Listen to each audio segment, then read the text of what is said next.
All right, welcome everyone to year 2 of Rupp Falsgraff's Empire State Entrepreneurs and New York Business Law podcast, a really fun and informative forum for us to help showcase our clients, strategic partners, and community leaders to talk about relevant issues for entrepreneurs and business owners throughout New York.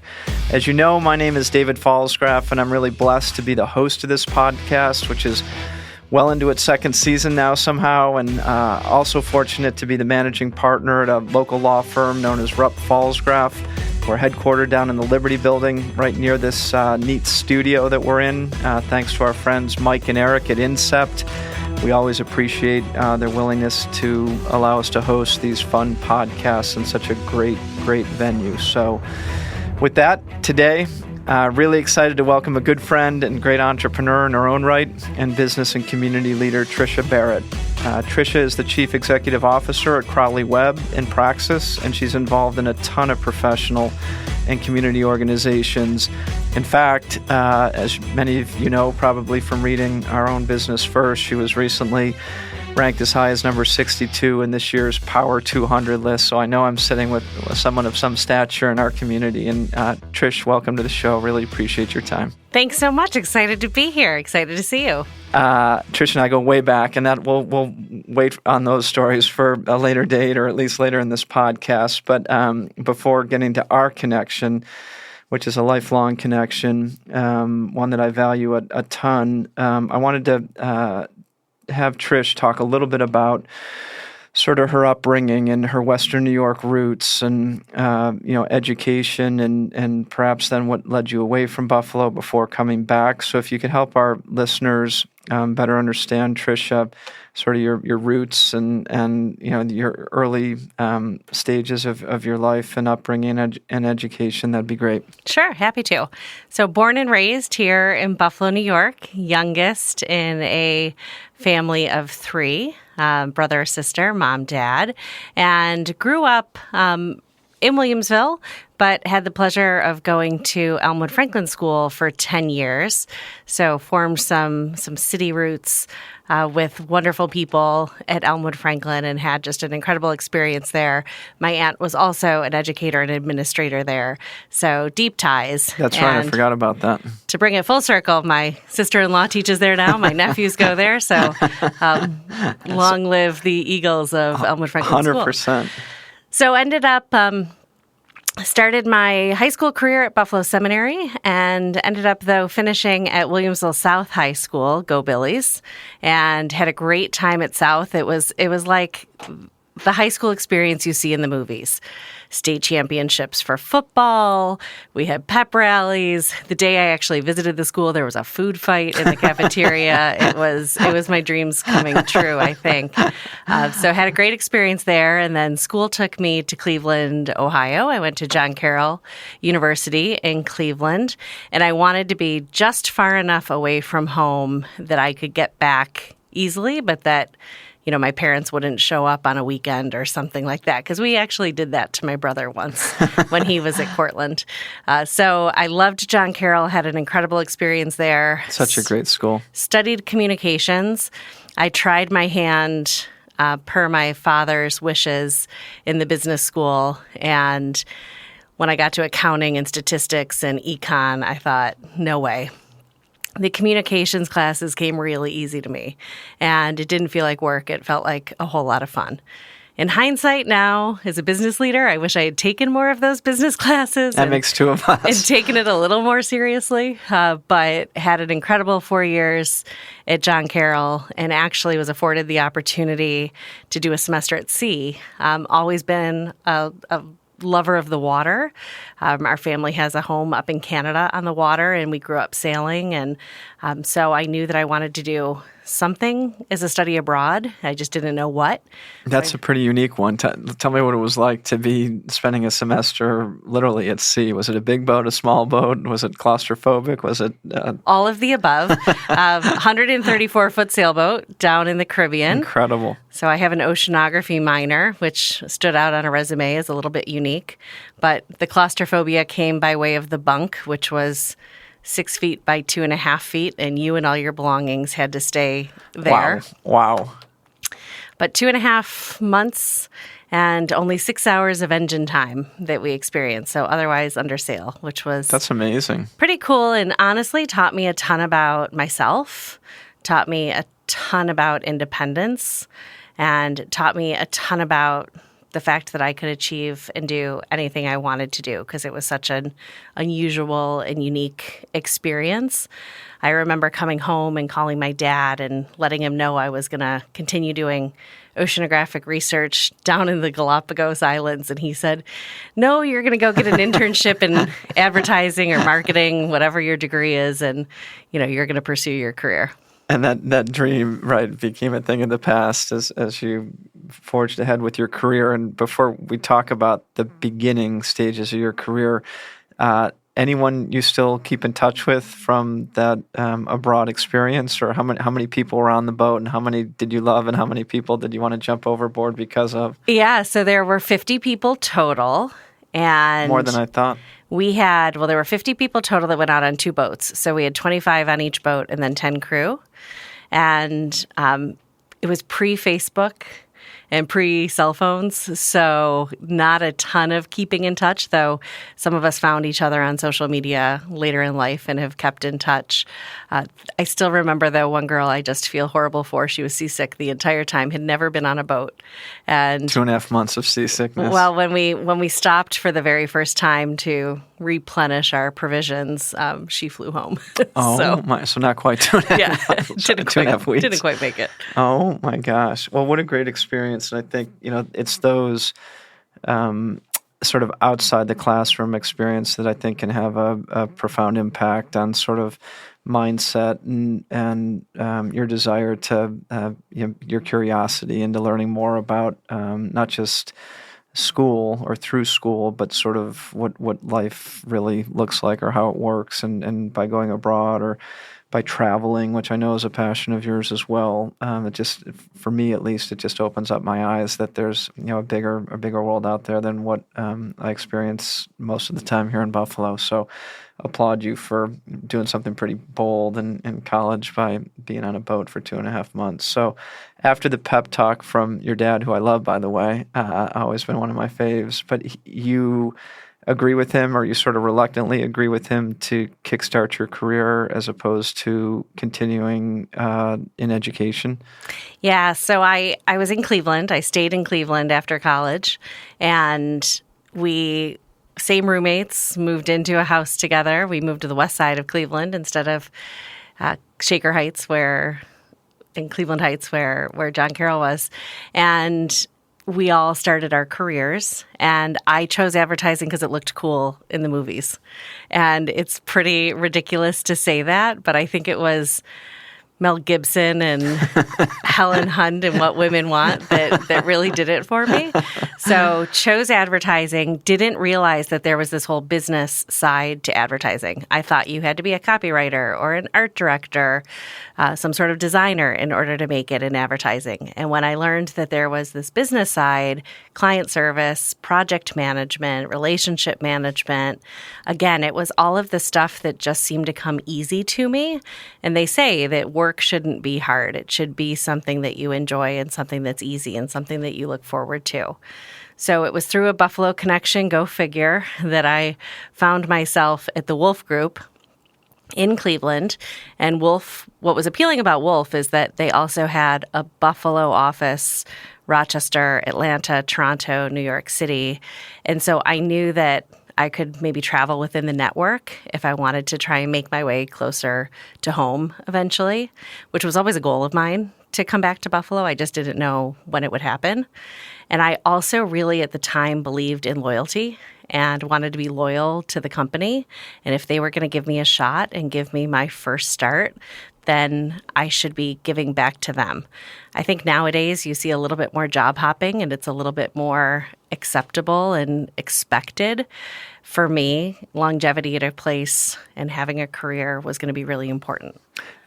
Really interesting, Tricia, and I think telling as to the type of person you are, and when you talk about your values or things that have enabled you to have had the success that you've had up until this stage in your career, What a great word, loyalty, just being loyal to the cause and not, accepting and embracing everything that comes your way, but wanting to have a mindset at a very early stage in your career to say, hey, look, I'm going to make an investment in them, and they're going to make an investment in me, and we're going to see where this goes. And it's such a great trait or attribute, I think, for a leader to have. So I applaud you for that. And talk to us a little bit about those early years at the Wolf Group, working in Cleveland, helter skelter, 24/7 type stuff, or was it learning from a fire hose, or you enjoyed those formative years? Yeah. So Mad Men hadn't come out yet, so I didn't quite know what it was all about. But I think one thing that I loved was just sort of immersing myself in the creative process and not being a creative executor, but a creative thinker. So I've never been the doer in that sense, but I really respect and appreciate everything that goes in to the creative process. And I'm just constantly in awe of the amazing talent that was in Cleveland, that's here in Buffalo, everywhere. But for me, it was anything my team needs, anything my client needs, I'm going to make myself available. And I got really lucky out of the gate because my first supervisor, who has been a mentor to me, she went out on maternity leave. And she told her boss, our leadership team, Tricia can do this. Even though she's young, give her the chance to step up. She can take over these accounts and manage these accounts while I'm on maternity leave. And so she believed in me, our clients believed in me, and that's all I needed was that belief to have the motivation to step up and not let anybody down. It probably, I assume, was in part based on what I'll describe as your sort of team first mindset, and be curious, as you said, or creativity was important. But what a nice sort of a vote of support or confidence that this early role model and mentor did for you by saying, hey, look, we don't need to look outside. Let's look internally and give Tricia a shot. So I assume that was sort of accelerated your career path or your career development when you took on that sort of responsibility. I assume you're in your mid-20s at this point in time? Yeah, I was young. I mean, 21, 22. And incredible. Best part is she didn't come back from maternity leave. And so I got to stay in the role and really probably jump a few rungs up the ladder at that point at an early age. And I just kept thinking, if I prove myself day in, day out and put my own proof statements up, put up the agency's proof statements of work for the clients, and, we keep everybody happy, then let's keep going. Help me, and potentially our listeners understand when you talk about advertising and sort of those early years at the Wolf Group. What type of work were you doing? What type of accounts were you servicing? What was expected of you in terms of being an account manager, an account executive during that sort of that tenure when you were in Cleveland at Wolf? Yeah, so my two early accounts were Dirt Devil, the vacuum cleaners. Of course. So everybody got vacuum cleaners for Christmas, that year. And love it. My other account, which really afforded the most opportunity, was the Convention and Visitors Bureau of Greater Cleveland. So that included a lot of the culturals. It included a lot of the different, they had a Six Flags there. So it really had you working on a variety of different businesses, not only from a B2B standpoint and trying to bring convention business to Cleveland, but then also working with the Science Center and the Rock Hall and trying to promote customers to visit and come to the area.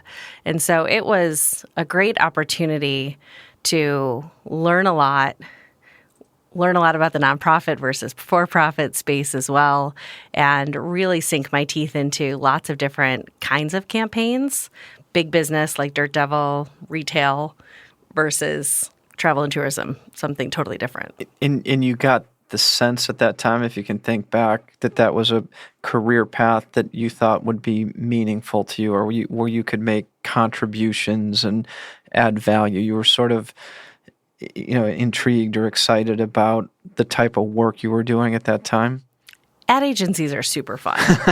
So let's call it like it is. I was in it for so much. I mean, I found the work to be challenging but yet really rewarding. And I think for me, being surrounded by the people, you've got left brain, you've got right brain, you've got, analysts, and you've got art directors, and you're doing television production, and it's sexy work. You're excited about the kind of work that you're doing. And at the time, it was a little bit of a let's throw something against the wall and see if it sticks, because it was really hard to measure the results of campaigns. Nowadays, we can actually prove that stuff works and that it's effective. And so I think, come full circle, where we are today, yes, the landscape has changed. Yes, we're doing a podcast. There's digital advertising. There's so much different today that we're up against than maybe we were 20 some odd years ago. But it's still fun and exciting every day. How long did that run at Wolf go, or when did you know? Did an opportunity present itself to you, or did you have to go seek out an opportunity to, I assume, transition to Buffalo from there? But why don't you walk our listeners through how that transition occurred? So I was looking to get back to Buffalo, and Wolf had an office. So I talked to them about coming back, and they were actually going to be closing the Buffalo office and merging and sort of taking some of their employees to the Rochester and making it just one office. So in my effort to get back, I went to the Rochester office. Interesting. Found myself commuting quite a bit back and forth to Buffalo, still coming back on the weekends.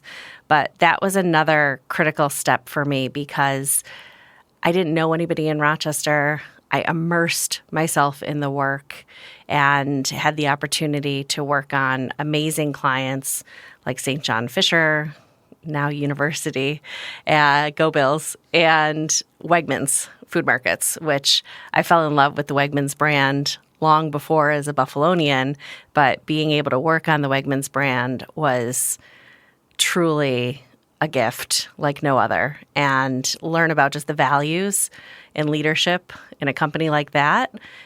Learned a lot about the kind of leader I wanted to be.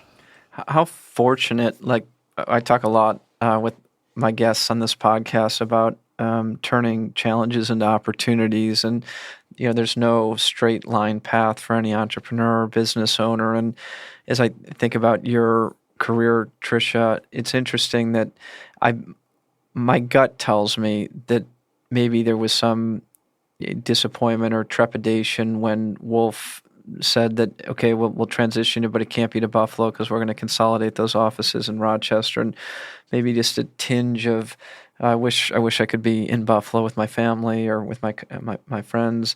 Instead, though, look at the outcome. No. You get a chance to work on one of the foremost advertising accounts anywhere, probably in Wegmans, and obviously a great university like St. John Fisher. But do you recall your mindset and thinking more positively than negatively when it came to, hey, look, we'll transition, but you're going to go to Rochester instead of Buffalo? Yeah, I think I was certainly open to it because it was closer, and so it was an effort, and I knew that it was going to be another stepping stone, but it allowed me to wait for the right opportunity to show up in Buffalo. And I had incredible experience when I was at Rochester, and in fact, when I finally did land a job at Crowley Webb in Buffalo, I really missed being in Rochester and second-guessed myself, and I wrote them a letter back. It was right when Keurig coffee makers came out, Sure. And I wrote them a letter and said I missed the coffee machine and wondered if I had made the wrong choice and if I should have gone back. Incredible. And you saved a copy of that letter. Of course. And tell me what year that would have been. So that was 2002. 2002, so some 20-plus years ago. Yeah. Crowley recruited you to come work with them here in Buffalo? So my mom actually served on a board with John Webb. They were on the musical fair board together. And John said, well, we need to get her in to meet Jim Heddick, who was our current CEO at the time. And if you know Jim is a workaholic. He never took vacation, always in the office. And the day that I showed up to meet him, I came in, I said, I'm Tricia Barrett, I'm here for an interview. And they said, oh, he's not here today. He took a vacation day.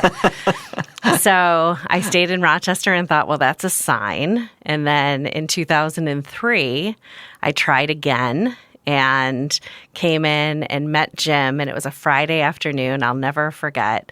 And he was in the conference room sort of shooting the shit with Brian Grunert and Dave Buck and these like legends of Buffalo advertising. And I sat down and had a conversation with them, pulled up a chair. I've never been one to shy away from joining a conversation. And we had the most informal interview I've probably ever had. And Jim said, well, whenever you're ready to start, we'll have you. So that's cool. That's how it all started. Pretty cool story. What a great group. Joe Crowley used to say, you have to take the cookies when they're passed. And I think that was a cookie. That's a good line, too. I like it.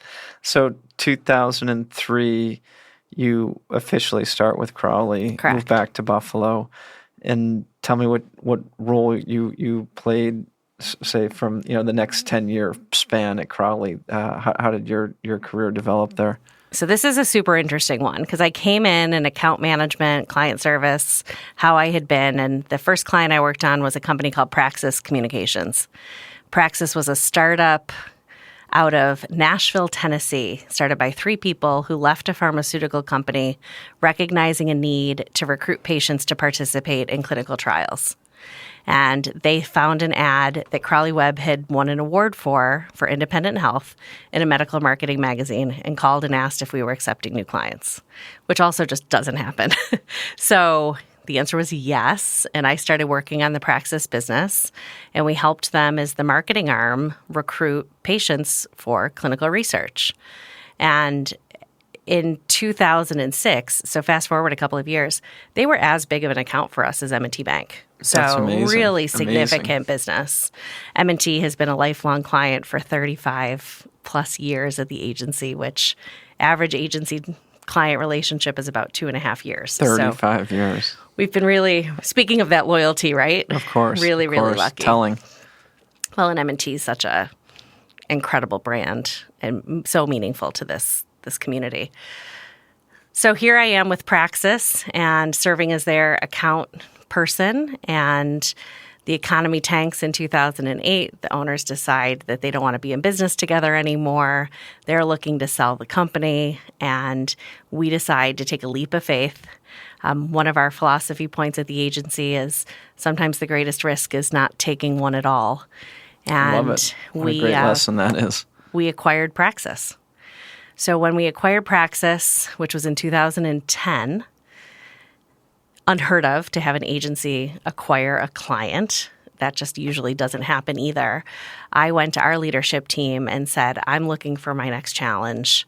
I'm ready to grow in this company. Let me take on the business operations of Praxis with this safety net of Crowley Webb behind it. And so I switched out of my service role, kind of client account service role, and really into more business operations. And in order to do that, I had to bring back my right hand to who had left and brought her back to run the project management team within the organization. And we fixed a business model that was flawed. We got lucky out of the gate with some key clients because when we acquired them, they didn't even have a book of business left. So they had really been struggling. And good brand name, but not executing at a high level. Yeah, we use a lot of baseball analogies, and I'm not really even a big baseball fan, but they were interested in getting home run, and we were just interested in getting singles and doubles. So we would say, again, let's go in to Pfizer, and let's just help them with, 1 or 2 things, do a good job, earn their trust, earn their respect, and that'll help open up more doors. Who was the individual that you recruited then to help you with this initiative or help you maintain the Crowley Webb base as you thought about more of an operational business role with Praxis? Mm-hmm. She came back as our then, head of account service, now our managing director. And that's? Her name's Karen Groby. Karen Groby. Okay, so you felt confident that Karen would be able to sort of take on some of the role and responsibilities that you had been playing so that you could focus on this new initiative? Hands down. I mean, Karen is my right hand, and I'm a big believer in the whole when you look at all the different personality assessments, you've probably taken a million of them. Too many, right? But she was always, they always say opposites attract. She was the opposite of me. And so I was out there kind of big picture thinker, ideas, big strategy, enjoyed the networking, enjoyed the business development, side of things. And she would get everything done that I would sign up for or that I would agree to. You need that person. For sure. Critical. Did that experience, sort of hands-on rebuilding Praxis, then sort of lead to bigger opportunities or other opportunities within sort of the Crowley Webb corporate umbrella, so to speak? Yeah, it was the perfect hockey stick growth model. I mean, we sort of crushed it out of the gate, and we hired the right people. We retained the right people. Like I said, we were doing really solid work. I think how it changed the trajectory of the agency, though, the most is that we were always known as a creative boutique sort of agency. And yet so much of what pharma requires is data-driven. And so we had to kind of shift our focus to be more about science and do the science behind the marketing, science behind the advertising, along with the art of the creative. And it was that art and science that really made our product successful. And ironically, the Latin derivation for the name Praxis is art, science, and skill. And so it really was that three-prong approach. Really cool. That changed the agency. I mean, we built an analytics department. We now have 10 full-time analysts and PhDs on staff and people way smarter than I am. And it's helped all of our clients that we can now offer this science service. And it infiltrates all of the work we do across the board now because, as I mentioned earlier, the old throw it against the wall, see if it sticks. Now we get to prove or predict what it's going to do. I'm certain there must have been challenges along the way, or it took leadership in order to begin to change the mindset of a very successful, very well-established, very reputable, sort of best-in-class company in Crowley Webb, but to layer on then sort of the lessons you had learned from working directly with Praxis. Tell our listeners, as a business owner and an entrepreneur, Tricia, how did you succeed in sort of changing the path that Crowley Webb was on to have it not reject sort of analytics or data, and engineering, but to embrace it and actually, sort of do something sort of bold and different than a traditional ad agency would do? I think the fact that we were sort of two agencies under one roof really helped because you didn't have, we have some people who are dedicated to the Praxis business or dedicated to the Crowley Webb business. Otherwise, it's shared services and shared resources. So of the 110 employees we have, 100 of them touch both. And so I think the way that we modeled it and the way that we set it up allowed for there to just be shared learning. And could we do a better job? Sure. I think you always can. But there's so much of what we've learned because really recruiting someone to participate in a clinical research study is the same as recruiting somebody to open up a checking account at M&T Bank. It's just a different set of messaging. It's a different set of tactics maybe based on who your audience is. So you can take, we look at it very much from a funnel effect. How are we casting a net? How are we filling that funnel? How are we trying to get somebody to do what we're setting out to do? And so you can take a lot of those same principles and apply them no matter what the vertical is, no matter who the client is. That's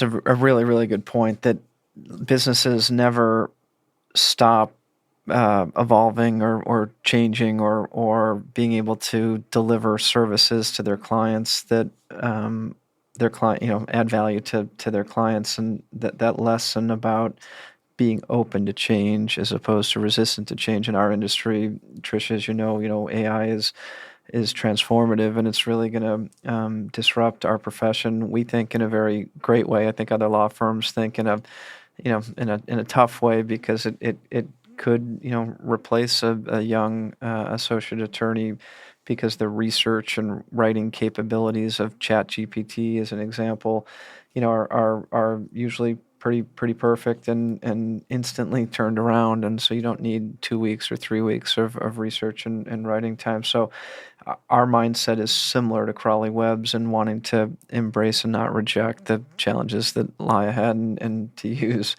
technology or analytics or other things like you guys are doing to help us better serve the needs of our clients. Right. So it's neat that Crowley is sort of a thought leader when it comes to that as well. And I'm curious, is that a reason you think, Tricia, your early adoption, you personally, and your ability to help push change at Crowley Webb and Praxis? But how did that end up today, or like your current role today? To talk to our listeners a little bit about how your role has evolved over the last few years, and I've certainly been a cheerleader from the sideline for it, but so that our listeners know your current role today and sort of your mindset as a leader at Crowley. Give us a sense of that. Sure. So I was running the agency, or running Praxis for the agency, and really had stepped away from my Crowley Webb client responsibilities. And again, I mentioned Jim Hedek, our outgoing CEO, and you talk about opposites attract. Jim was a very financially minded CEO, and I was much more of the people-minded CEO candidate, because at the time I was still waiting for the baton to officially be passed, but it was in the works. And then COVID hit. And like any business, COVID just changed things in such a huge way. And I remember going to Jim and saying, let me lead through this, because I, again, being more people-oriented, felt like I could connect better, differently, maybe than Jim could. We needed him from a stability standpoint, but I wanted to be the one to lead day to day with things that were ever changing. And I think that was a huge confidence boost for me. It was also scary as hell with everything that was going on. But our Praxis business boomed during COVID. And we had the opportunity to work with this little pharma we had never heard of called Moderna and recruit their COVID vaccine trial, which was pretty incredible. Right. So we grew in a major way, whereas so many other companies were suffering tremendous loss. And we grew to be the largest the company's ever been and had record years. And amazing. We were 150 people coming back from COVID. Now that bell curve has gone back to a little bit where it was pre-COVID days, which has presented its own challenges, certainly.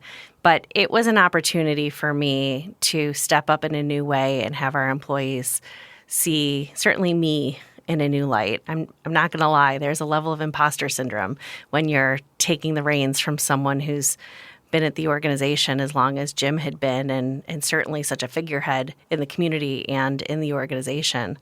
But going through that process and planning to have the leadership transition and succession planning that we did, with thanks to Rep. Falsgraf helping us along the way. Shout out to Jamie Bott, who led us through that. I think it was biggest learning curve for me I've ever had, yet some of the most rewarding work I've ever done. I mean, it's a credit to the confidence that you felt that was then embraced by the organization, and I think it's such a valuable lesson for an entrepreneur, that the willingness, the open-mindedness, the self-confidence to raise your hand. You knew that you had an ability to serve and that you could excel on the people side during a really, really trying time, and had confidence that Jim could hold down the financial piece. But your willingness to lead at a time when your company needed it most is telling, I think, and also just such a good reflection point or lesson for entrepreneurs who may be hesitant to lean in because the owner has said this is the way we've always done it. But I so appreciate your desire to be there when your company needed you most in a role that was sort of a new role, and it doesn't surprise me, obviously, Trish, that you get to 2025 and your role at Crowley Webb has been enhanced through the years, and you're doing a wonderful job at leading a real institution in our community. And I'm curious as to what you think, what lies ahead, both for you personally or for Crowley Webb as a business. What excites you? What concerns you about the work that you guys are doing, and how you see sort of what the future looks like? It's a great question, and I just want to touch real quick on the word serve, because I have a sign in my office that I wrote that says serve, because I believe that I'm there to serve our employees and our clients every single day. And that has spilled out into the community as well. And I feel a huge responsibility to not only take care of our employees, but to take care of our neighbors and our friends and this community. And so while I put so much effort into growing on the pharma side of the business, that work isn't here in Western New York. So my time lately has been giving back to our community and really trying to immerse myself here. When I think about, though, what lies ahead, we're going to be 40 next year. So Crowley Webb's having a birthday. Incredible. And I hope I get invited. You will. It'll be a great party, no doubt. But we have introduced to the staff and to our leadership team a commitment to a growth mindset that turns the page on the past and looks forward to the future. And we are challenging our models. We are challenging our process. We're challenging each other. We're making sure we have the right people doing the right jobs. You talk about AI. AI is everywhere in our business, and it's creating opportunity for us to do even better work than we were doing before in more efficient and effective ways than ever before. And how every department is utilizing AI and how we can be that champion for our clients and for our community is a responsibility, again, that I feel like we have to give back. And it is game-changing in such a major way. The thinkers are always going to be needed. We might have prompt engineers now. That might be a new position, just like we hired the TikTok specialist that I never thought we would hire, but we did and have added a second person. So it's going to be totally different. But I think how we repurpose people's talents is going to be the new challenge.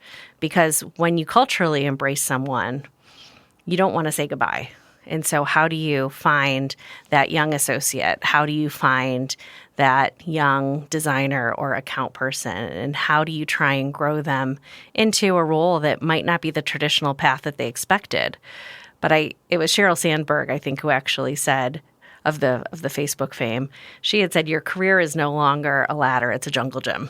So you're going to be jumping around. Great mindset. And we just want to adopt that, but try and keep people excited and interested and have this just crave for learning, because one of our other philosophy points is the more you dig up. So let's figure that out and learn how something like AI can impact the work that we're doing and the amount of volume that we can then pump out to help even more companies, individuals, communities. I think that's great, Tricia. And I've talked a lot about my law firm, about the first 25 and the next 25, and for you, first 40, next 40. And I like this idea, and I think it's important for entrepreneurs to embrace this growth mindset. We talk a lot about that at the firm too, control growth or manage growth, but we want to be growing for sure. And so I'm curious, when you think about first 40, next 40 for you and Crowley Webb, what has you most excited about the opportunities? You touched on AI. Any other, when you think about a growth mindset, how would you translate that for our listeners? Yeah, I think for us, it's the type of work that we're doing and we're able to do that I think is non-traditional. So, for example, there's been things that we've never traditionally done before that we're now able to do. And we've probably always been able to do it, but we've never just said, let's go all in and figure it out. So, for example, we're doing a lot of event activation work. That's something that's not traditionally what you would expect an agency to do. Super cool. But for Highmark, for example, we built out this tailgate trailer to allow fans to tell their stories and memories from the old stadium and give them a chance to come into a trailer with sophisticated equipment like this to be able to record their stories and their memories. And we're going on over 800 pieces of pure content from these crazy Bills fans who know and love their team and their community more than anything. And so now it's like, okay, what's the social responsibility associated with telling those stories, getting that out? We no longer are just doing brochures and websites and catalogs. We are building brands and we are telling their stories. And I think there's so many new platforms in media, both traditional, non-traditional, paid, non-paid, to be able to do that. So it's an exciting time to be part of an agency. We're also an independently owned agency, and there's lots happening at the commercial level with holding groups and a lot of these big name agencies kind of coming together and merging and becoming these huge conglomerates. And while they're all in the politics of that fight, little independent agencies get to swoop in and come up with really cool ideas and present them to really cool brands and do some amazing work together. So that's not lost on us either, that now's our chance. Big opportunity. And you can also find people nowadays. You can find people because they're announcing who they are and where they are. And so let's go try and make a difference. Well, look, I can speak firsthand knowing the sort of difference you've made with respect to a little challenger brand law firm in downtown Buffalo known as Rupp Fallsgraf. We've so valued our partnership with Crowley Webb, and you have made us think about the practice of law and promoting the practice of law in much different ways. And I know that everyone back in the Liberty Building looks forward to you pushing us and to thinking about ways to promote our business and sort of non-traditional avenues. And we really value the partnership that we've developed with you. So I know I can speak firsthand as to our love for Crowley Webb and the impact you're having on at least a little law firm headquartered here in Buffalo. So before I let you go, I want to touch on a couple topics that I think are relevant to you, Tricia.